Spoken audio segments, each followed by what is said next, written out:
ಅನೈತಿಕ ಸಂಬಂಧಕ್ಕೆ ಅಡ್ಡಿಯಾದ ತಮ್ಮನ ಹತ್ಯೆ. ತೋಟದಲ್ಲಿ ಹೂತು ಹಾಕಿದ್ದ ಅನ್ನ ಬೆಚ್ಚಿ ಬೀಳಿಸಿದ ಪ್ರಕರಣ.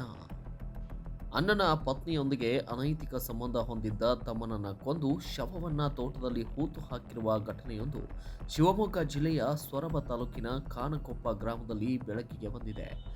ಕಾನಕೊಪ್ಪ ಗ್ರಾಮದ 35 ವರ್ಷದ ಮಾಲತೇಶ್ ತನ್ನ ಪತ್ನಿಯೊಂದಿಗೆ ಅನೈತಿಕ ಸಂಬಂಧ ಹೊಂದಿದ್ದ ತಮ್ಮ 28 ವರ್ಷದ ರಾಮಚಂದ್ರ ಅವನನ್ನ ದಿನಾಂಕ 8/9/2025 ಕೊಲೆ ಮಾಡಿದ್ದಾನೆ ಎನ್ನಲಾಗಿದೆ.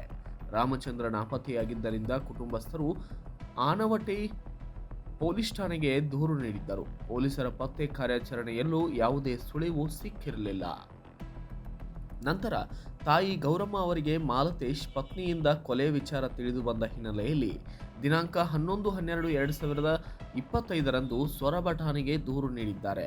ತನಿಖೆ ಕೈಗೊಂಡ ಸೊರಬ ಠಾಣೆಯ ಪೊಲೀಸರು ಮಾಲತೇಶ್ ಅವರನ್ನ ಬಂಧಿಸಿ ವಿಚಾರಿಸಿದಾಗ ಕೊಲೆ ಮಾಡಿ ಶವವನ್ನು ತೋಟದಲ್ಲಿ ಹೂತು ಹಾಕಿರುವುದಾಗಿ ಒಪ್ಪಿಕೊಂಡಿದ್ದಾರೆ.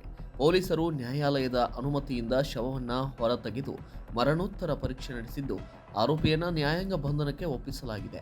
ಈ ಪ್ರಕರಣವನ್ನು ಯಶಸ್ವಿಯಾಗಿ ಭೇದಿಸಿದ ಸೊರಬ ಠಾಣೆಯ ಪೊಲೀಸರ ಕಾರ್ಯಕ್ಕೆ ಜಿಲ್ಲಾ ಪೊಲೀಸ್ ವರಿಷ್ಠಾಧಿಕಾರಿಗಳು ಪ್ರಶಂಸೆಯನ್ನು ವ್ಯಕ್ತಪಡಿಸಿದ್ದಾರೆ. Bureau report, Kannada Janashree news, Shivamogga.